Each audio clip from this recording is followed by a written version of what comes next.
Hi fantasy fiction fans, and welcome to Myth and Magic, a fantasy writer's kit bag. I'm fantasy writer Neil Mack, the author of Moondog and the Red Leopard, and I want to share my love of folklore, local history and nature mythology with writers and creatives like you on my regular podcasts. It's designed with fellow indie publishers and writers in mind, but all fans of fantasy fiction are very welcome to join in.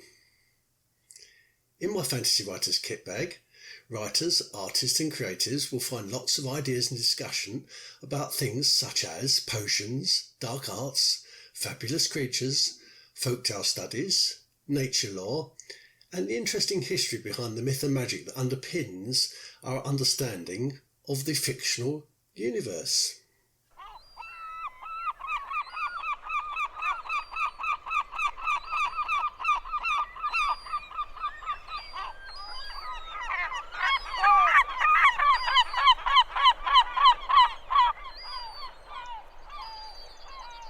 Hello Myth and Magic fans, and welcome to a special edition of Myth and Magic, the Fantasy Writer's Kit Bag, and it's a special edition because it's number 52, so we've been going for a year. Rathlin Island, R-A-T-H-L-I-N Island, has been in the news this week because it's the only place in the United Kingdom where there are no reported coronavirus cases. But where is Rathlin? Well, Rathlin is an offshore island off of Northern Ireland, and it's about 15 miles from the Mull of Kintyre, which you may remember from the Paul McCartney and the Wings song. And the Mull of Kintyre is on the southern tip of Scotland's Kintyre Peninsula. The only link with mainland Ireland for Rathlin is by the Rathlin Island ferry, and the population of the island is only about 150 people. As a fantasy fiction setting, I personally think it's an ideal location to set your story because it's perfect. It's isolated, it's eccentric, it's rugged, and it's been slightly marginalised by history. History has passed it by. The island was originally settled in the New Stone Age period, and the people there produced stone axe heads, which they distributed and all around Ireland. In fact, they had quite a successful trade route established. So therefore, Rathlin was known to the Romans, who came later, and they probably called it Virginia, R-E-G-I-N-I-A. It's in the historic barony of Carey, and Carey itself is named after an ancient tribe of people called the Corthrugu. And originally there were about 59 baronies, which are kind of subdivisions of counties in Northern Ireland. And if you remember from a previous show, I explained what counties were. They are earldoms. So the British Isles and the Kingdom of Britain is subdivided into earldoms, and in Ireland the earldoms are subdivided yet again into baronies. So Rathlin Island is in the barony of Carey. The Irish language of Gaelic was originally spoken on Rathlin Island and was used more than English right up until the 1960s. But also due to its proximity with the Scottish mainland and the Mull of Kintyre that I mentioned earlier, many Scottish words and also Scottish inflections have been assimilated into the local dialect. The island is part of the volcanic group of islands known as the Thulian Plateau, Thulean. And the Thulian Plateau created the amazing basalt columns of the Giant's Causeway and Fingal's Cave in Ireland. And the island of Rathlin is home to thousands of seabirds, probably because of the volcanic nature of the rock.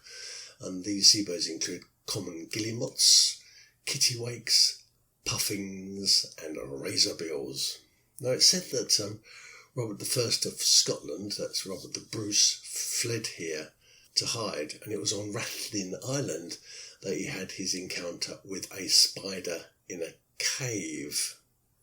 And the folk story is that he saw the spider try to make his web over and over and over again, and this inspired Bruce to continue to fight for Scottish independence. So although it's a good picture to paint of a king sitting in a cave watching a spider, it's far more likely that Robert I of Scotland stayed in a rather sumptuous place in Rathlin Castle, and he was the guest of Baron Bisset, who was a family friend of the royal family. But nevertheless, he probably did go to Rathlin Island.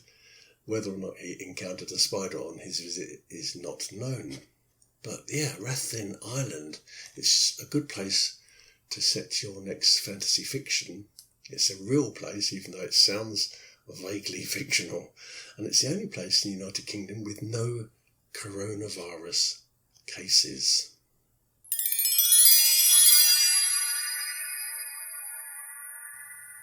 Now, if I told you that I lived a short bicycle ride from a Phoenician port, what would you think?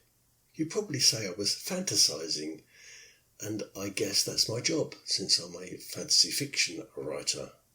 Or that I had a lively imagination, or I'd experienced some kind of mystical vision. And it's true that once upon a time I did dream of bicycle riding to a Phoenician port. But if I told you that I live near a place, and that means 10 minutes away, that was originally a naval station set up around 350 BC as a landmark on a vital trade route between Phoenicia and the Straits of Gibraltar, you'd have to ask, where do you actually live, Neil? Where do you live? You'd have to assume, therefore, I live somewhere on the Mediterranean coast, perhaps near Libya or near Cyprus. You'd have to expect that I lived near the legendary race of lotus eaters. Certainly, I'd have to live somewhere in the region of the easternmost part of the Mediterranean. And what is this place that I'm talking about? It's a place called Leptis Magna, Leptis Magna.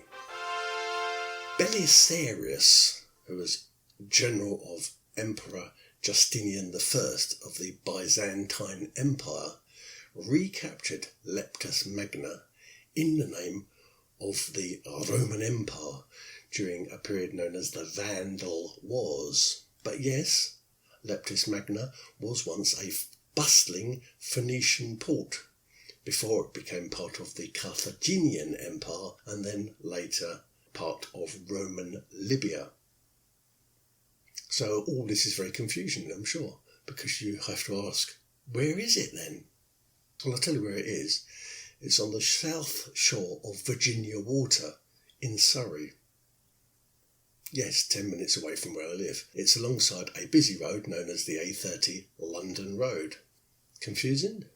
How did Leptis Magna end up in a grassy garden in Surrey, England? Well, here's the next bit of the story. In 1816, a British officer named Lieutenant Colonel Hanmar Warrington, who was rumoured, by the way, to be the illegitimate son of Prince Regent, who later became George IV, visited the ruins in Libya with his friend, the artist Augustus Earl. By then, Leptis had fallen into neglect, and much of the ruins had already been used as a quarry by local people, and the site was already a place of colonial looting, because before the arrival of the British, Louis XIV of France, and this was in the 17th century, had removed a lot of the stone to make palaces for himself at Versailles and in Paris.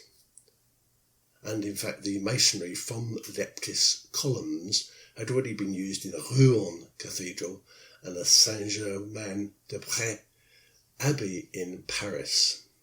But in 1816, as Napoleon had been defeated by the British, and so therefore France had no longer any power in Libya, The British Empire was the world's only superpower, and it could do what it liked. So, captivated by what he saw, Lieutenant Colonel Hanmer Warrington decided to take whatever and as much as he could of the ruins back to good old Blighty, no doubt hoping to enrich himself in the process and win favour with institutions such as the British Museum. But upon his return, with 25 pedestals, 22 granite columns, 15 marble columns, 10 capitals, 10 pieces of cornice and several loose slabs, he found that the experts in Britain were not at all impressed by the value of his cargo. What I mean by that is they weren't impressed by the aesthetic quality of those stones, let alone the actual intrinsic value. So the Leptis stones sat on the esplanade of the British Museum untouched for 8 years. They didn't even get a chance to go inside. They were left outside in the rain until they were handed over to a bloke named Sir Geoffrey Wyatville, who was King George IV's chief architect and garden designer. And Sir Geoffrey contributed several additions to Windsor Castle. Sir Geoffrey said that he would want to use them, the stones in the British Museum, to create a giant folly for purely ornamental purposes.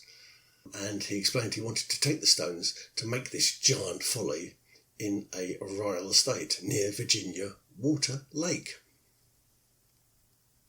So, in 1826, Wyatville built what he called the Temple of Augustus at Virginia Water. Although it was not Augustinian, nor was it truly Roman, and as a fantasy, it was intended to evoke a sense of ruinness rather than any historical accuracy. But certainly, the folly coincided with the English aesthetic ideal of picturesque, which was an artistic movement that had influenced landscape art and had flourished in the 18th century, although it came earlier, it flourished greatly in the 18th century. But it's best to remember that this recycling of greatness was also politically motivated, because Imperial Britain saw herself as the heir to Roman greatness. Britain had become the largest empire in history, with around 400 million people, and with 10 million square miles under its imperial control. Knowledge of the classics, the Roman and Greek histories, was and still is interwoven and even enlivened by the British aristocratic landed classes. And just as the Roman patricians once established and civilised the province of Britannia, now Britain hoped to do the same thing within its own empire. So the British nobility, the people at the top of the chain, sought to bring their Pax Britannica to the plebeian masses of the world. So their treatment of the Leptis antiquities symbolises and perhaps even exemplifies the aristocratic British attitude towards those that they regard beneath them.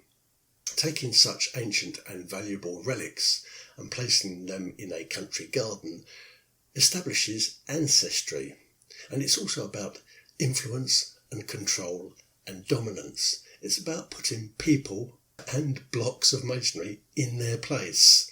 It's about containment, it's about command, and it's about dominance. We now know that Wyatville named the Surrey ruins the Temple of Augustus in reference to George IV's full name, which was actually George Augustus Frederick. So in other words, the architect misrepresented history in the same way that he misrepresented reality. But he did both these things to please the king and to gain personal advantage. I suppose it was an act of immoderate flattery. Yes, but that's how an ancient Phoenician port ended up 10 minutes away from my home in Surrey. And I will put some photos from my recent trip to the site, which I did last week. I'll put them up on neilmach, Neilmach, all one word, .me. And if you have any follies near you and you want to tell me about their history, then please tweet me at neilmach, all one word. But that is the Folly of Augustus.